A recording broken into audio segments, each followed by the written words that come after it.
On a cette chance, finalement, on avait avant crise rétabli la dynamique interne à Air France et je crois qu'on avait redonné à tout le monde la fierté du pavillon et la fierté de ce que nous sommes, c'est-à-dire une superbe compagnie qui est fière de son histoire et qui peut être confiante dans son avenir. Qu'est-ce que c'est qu'une compagnie aérienne pour un pays? Bien sûr, ça crée de l'emploi, bien sûr, ça participe de l'attractivité d'un pays, mais c'est aussi plus que ça, c'est-à-dire c'est un atout stratégique dans des moments de cette nature. Et c'est vrai que le fait de pouvoir assurer des ponts aériens pour le matériel médical, un pont aérien pour aller chercher nos ressortissants tout au bout du monde, eh bien ça a été quelque chose d'important. Et ça a été important, je pense, dans la relation avec les pouvoirs publics, mais ça a été aussi très important en interne, parce que ça a été aussi la fierté, alors que beaucoup de monde avait peur d'être en contact avec cette maladie. On n'a pas eu un équipage, on n'a pas eu un personnel navigant, on n'a pas eu un personnel au sol qui a eu peur de se mettre au service des autres à travers la compagnie. On a aujourd'hui des équipes engagées sur ces sujets-là, véritablement engagées, une fois de plus chez Air France, puisqu'on a encore été cités comme étant les meilleurs, et on a eu aussi, pendant cette période de crise, c'est quand même important, et en sortie de crise, nous l'espérons, on vient d'être cité comme la compagnie internationale qui apporte le meilleur service de toutes les compagnies aériennes.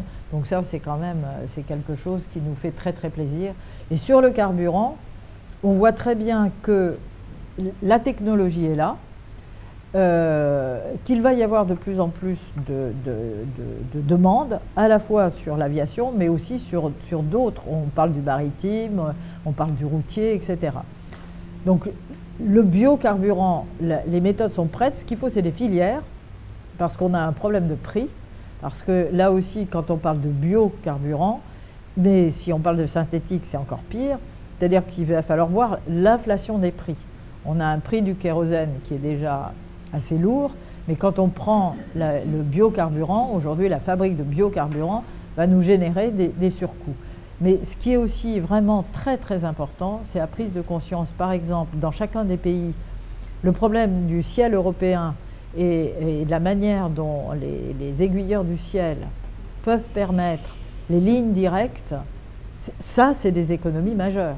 C'est clair que si au lieu de faire je ne sais pas moi-même, un Paris-Bastia, au lieu de mettre 1h30 ou 1h20, si on met 1h05 ou 1h10 en allant en ligne directe, c'est évidemment un gain de kérosène et une économie de CO2 immédiate. On arrive sur ce sujet.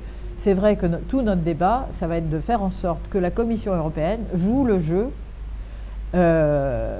pour protéger les compagnies européennes qui se soumettront à cette démarche de la concurrence extérieure. Et ça, c'est tout le débat autour de la taxe carbone aux frontières, ce qui veut dire qu'aujourd'hui, on favorise plus le low cost que la compagnie aérienne historique comme Air France. On l'a vu encore avec les remèdes qui nous ont été imposés avec les aides d'État sur des slots qu'on a dû abandonner à Orly, qui est pourtant un aéroport saturé, au profit de low cost.